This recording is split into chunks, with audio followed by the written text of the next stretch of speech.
Spikey the pup woke up with a wiggle. His nose twitched. His tail gave a jiggle.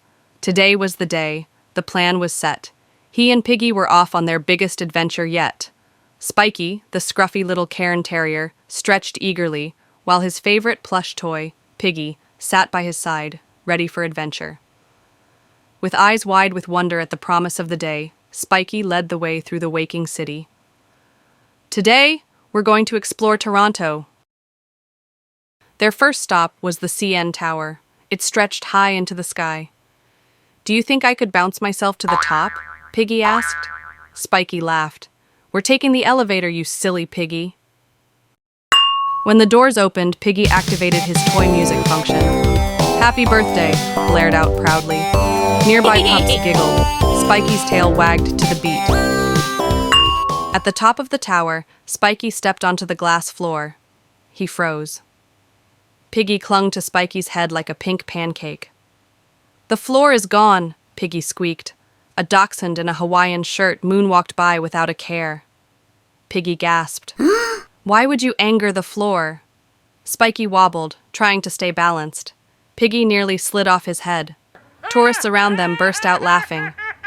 Just below the tower, Spikey and Piggy entered Ripley's aquarium. Jellyfish floated like glowing umbrellas. Piggy bounced past a wall of fish. Spikey spotted some seahorses near the coral. Race you to the clamshell and back, he barked. The seahorses lined up into ready position. Piggy shouted, Go! Spikey dashed along the tank. Piggy bounced beside him, giggling. Inside, the seahorses zigzagged through the coral, a blur of bubbles, fins, and flash. At the finish line, Spikey skidded to a stop, panting. The seahorses spun in a perfect victory pose. Turbo seahorses, who knew, he gasped. Just as Spikey caught his breath, a chubby pufferfish drifted by. It spotted Piggy. It gave a soft pop. Then, poof, it puffed up into a perfect round ball. Its cheeks were squished. Its snout was puckered. Its eyes were wide, just like Piggy's. Piggy froze, embarrassed. I do not look like that, he whined. Spikey rolled over laughing. His tail thumped the floor. Drawn by the smell of sizzling snacks, Spikey and Piggy wandered into St. Lawrence Market. Piggy bounced near the seafood counter. A curious lobster peeked out from a tank. Then, snap! It clamped its claw onto Piggy's snout. Help! Piggy squealed dramatically. An English sheepdog in an apron rushed over. Looks like Pinchy likes you, he chuckled. Spikey gently freed Piggy. Your snout his type, he teased. Piggy pouted. I knew I should have stayed near the cheese instead.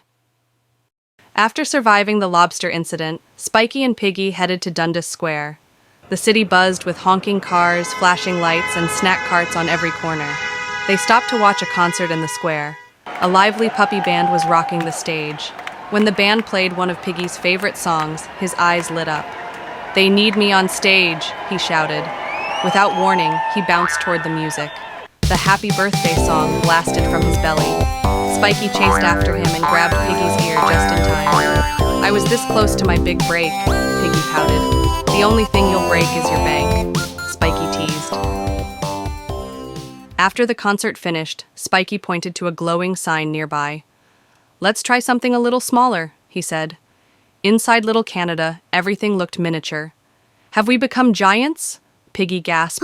They explored tiny Toronto, then mini Vancouver, and finally, Little Ottawa. They paused in front of the Parliament building. Tiny windows glowed. Snow sparkled on the roof. The clock struck 6. Piggy bounced in place. It's time to find Maurice the Moose, he declared. Piggy sat tall on Spikey's head. His ears perked. His eyes scanned the miniature city below. Spikey placed his paws on the wooden railing. He peered into the tiny streets. All right, he said. Time to sniff out a moose. They searched under bridges. They looked behind snowbanks. They even checked inside a tiny food truck. Then Piggy pointed with his snout. There, behind the hot dog stand. A small red moose stood quietly in the snow, painted like the Canadian flag. I knew he was real, Piggy shouted. He bounced so hard he nearly rolled off Spikey's head. Careful, Detective Pig, Spikey laughed. That was too easy. Piggy puffed up proudly. After their tiny adventures at Little Canada, Spikey wanted to explore something more historical. A streetcar and a short hill hike later, they arrived at Casa Loma, a historic towering fortress in the middle of the city. Inside, echoes filled the halls. Piggy bounced and hid behind Spikey. "This place is definitely haunted," said the shaking Piggy. A creaky bookshelf swung open. "Secret tunnel!" Piggy squealed. They followed it through twists and turns, until a cloaked Afghan hound blocked the path. "Only the brave may pass," she said. Piggy blinked. "We're not brave, just very, very lost." The hound sighed. "Close enough." She stepped aside. They dashed out, giggling. With a fresh breeze and a wag of his tail, Spikey led the way to the ferry dock. The boat horn sounded. "Honk!" Piggy bounced excitedly up the gangway. "I call the top deck!" They climbed aboard and found a spot by the railing. The city skyline sparkled behind them. The CN Tower rose like a friendly giant. A seagull swooped overhead, then splat. Piggy froze. "Tell me that was the ferry horn again." Spikey tried not to laugh. "Nope, definitely not the horn." Piggy sighed. "It's a good thing I'm washable," and launched himself into a nearby sink. As the ferry sailed off, Piggy reappeared, striking a heroic pose. To the islands and beyond. After arriving at Center Island, Spikey and Piggy wandered into Centerville Amusement Park. Carousel music played. The smell of popcorn floated in the air. Piggy gasped. "A tiny red steam train? This is my moment." Spikey squinted. "You mean our moment?" Piggy rolled straight to the front of the train. He was already bouncing with excitement. "Call me Conductor Piggy," he declared. They climbed aboard. Spikey took a seat, tail wagging.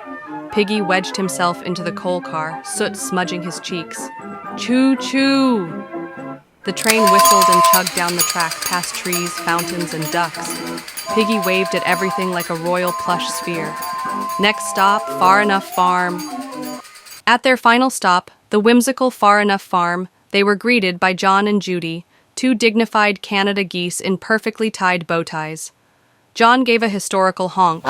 Judy replied with a flourish. Piggy, not to be outdone, activated his repeat sound feature and honked back with flair. The honks escalated into an all-out symphony. Chickens clucked in confusion. A goat fainted dramatically. Spikey watched from the sidelines, wide-eyed. "You started a goose flash mob," he whispered.